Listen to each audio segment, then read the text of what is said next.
So, in life, I generally find that conversational topics and the themes of conversation, you generally find them happening simultaneously within the same kind of locales of space and time.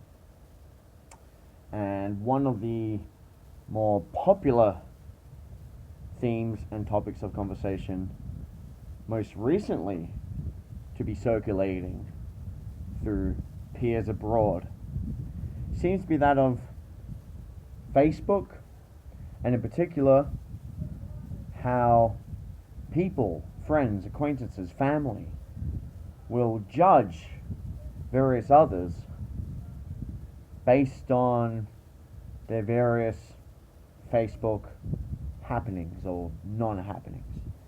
Whether it's because they are friends with someone that they're no longer friends with, and they have a problem with that, like, why are you friends with this person? They're a total douche. I'm totally not going to be your friend now. I'm going to give you shit about it.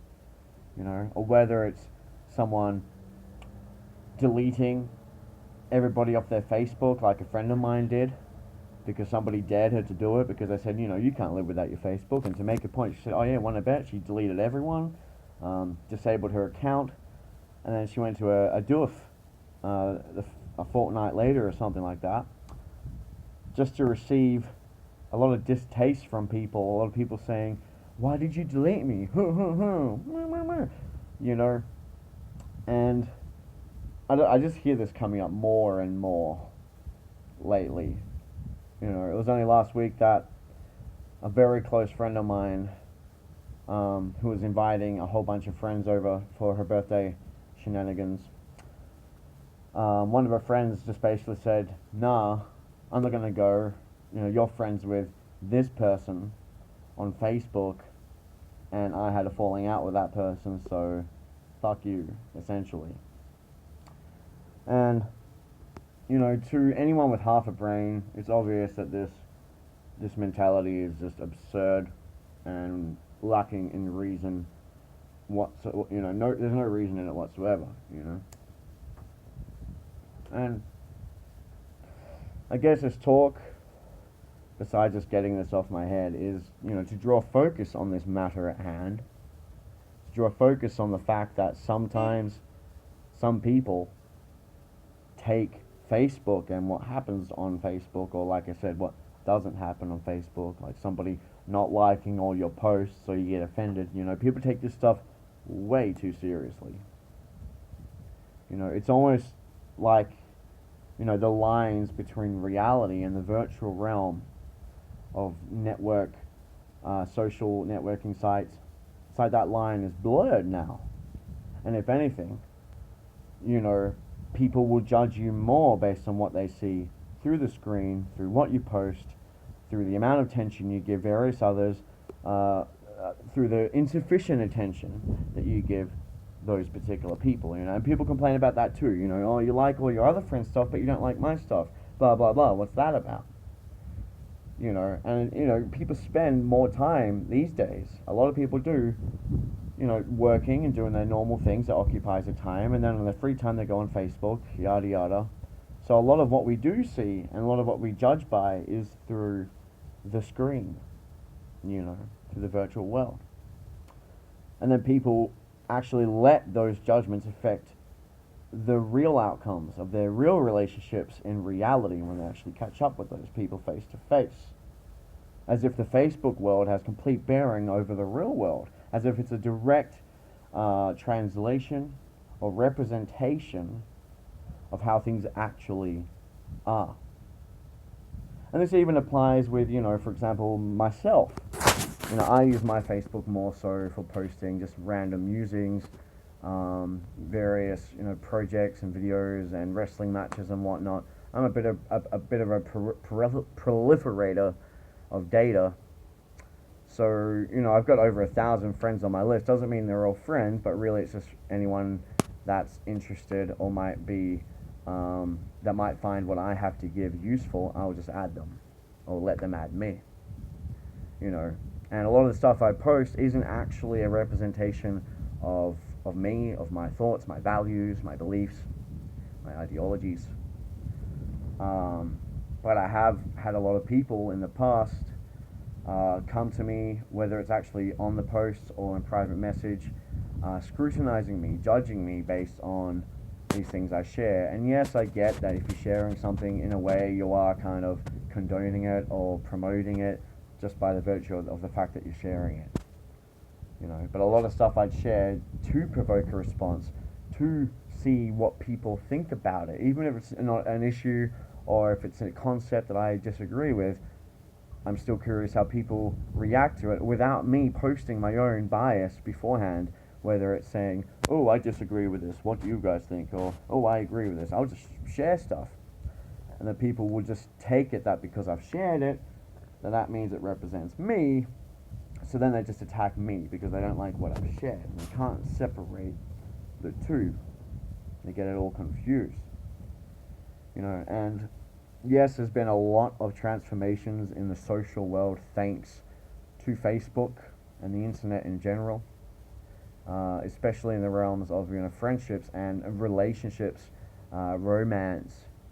People are a lot more open now to the concept of open dating, taking your time.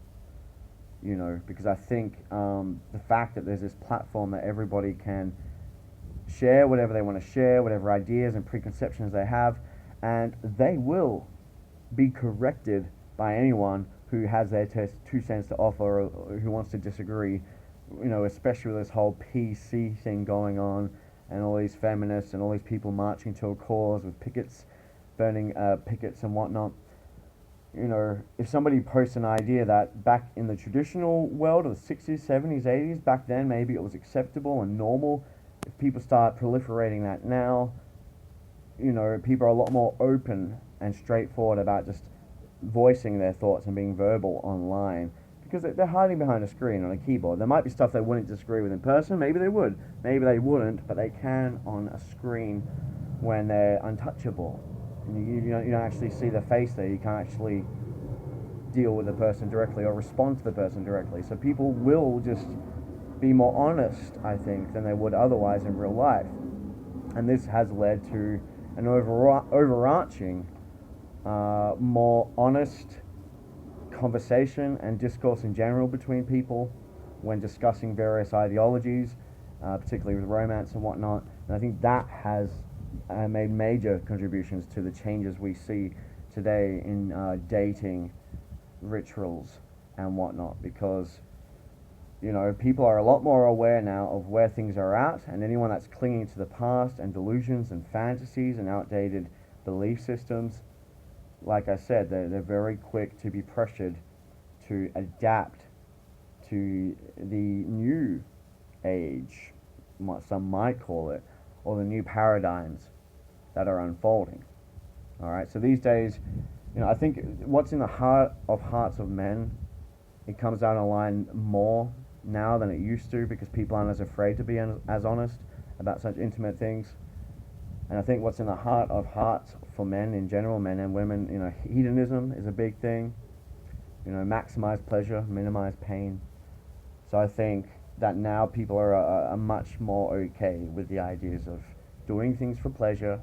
It doesn't always have to be a commitment for a white picket fence, lifelong obligation, promises, or this poetic, romantic pre-wank, with a one-on-one dating system before you can even try for a real thing. I think people are just like, fuck it, this is what I want. If you want to judge me, go fuck yourself. I'll just delete you off my Facebook. I'll just do a Facebook purge, which is also another fucking fad, it seems. Like, it's cool to just discard all these people I don't care about. Oh, look at me being so powerful. I just don't care about all these people. They disagree with me, they can just fuck off. It's this whole thing. So it's made big changes, and what I fear, and what I have feared for a while, and I see the reasons for fearing it already, and people feel the impacts, is that by way of connecting us online, it's separating people in real life.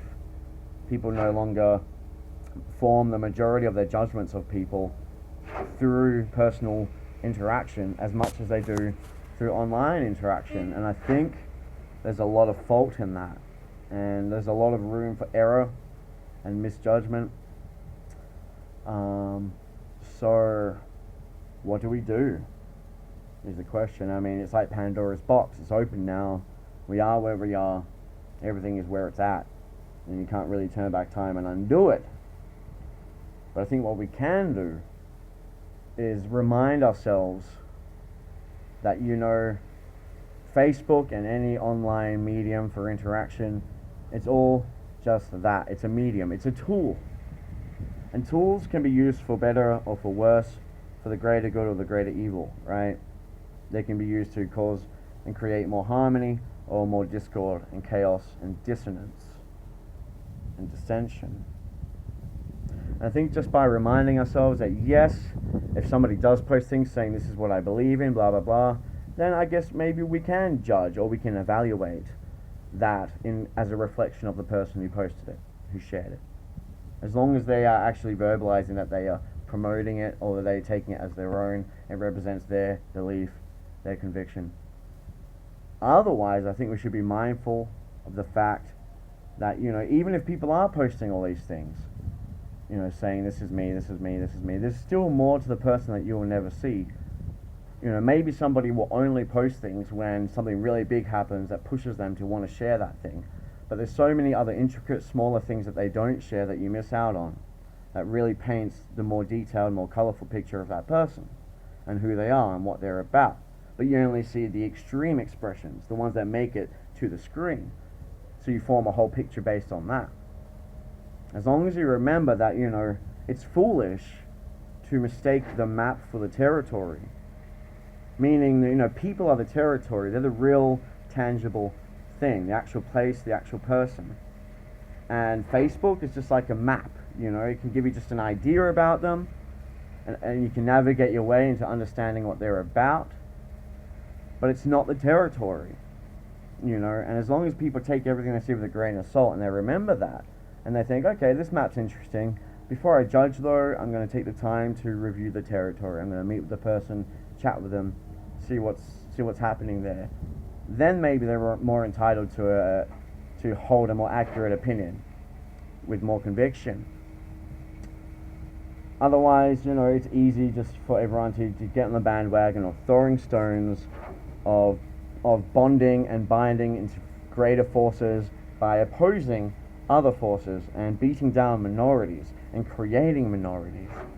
I see all kinds of psychological warfare going on and people trying to promote themselves and one-up themselves by pushing off the shoulders of others and beating others down. And this is where the whole PC thing comes in, the feminism thing comes in.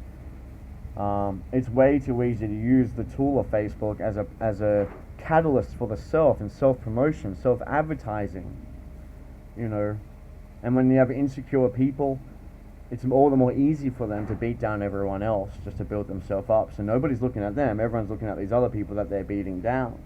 It's all misdirection, but it's actually projection, you see. So, I don't know what you guys' thoughts on this are, but it's something that kind of niggles at me when I hear the stories of friends having difficulties in their relationships because people just be going loco and getting the fucking lines blurred and getting confused with reality and non-reality, mistaking the map for the territory. So if you have any thoughts on this, feel free to share, but I just want to share that with you. And at the end of the day, it's fine to have your opinions, but make sure you're well informed before you form your opinion and then share it as if you know something. Make sure you're well informed. And it doesn't matter how much information you read about someone online, doesn't mean you're well informed. If you haven't ever even met the person, or you haven't had repeat interactions with them, and at the end of the day, your 2 cents isn't even worth a buck, isn't even worth a fuck to give. But that's just my opinion. Feel free to judge me as you will.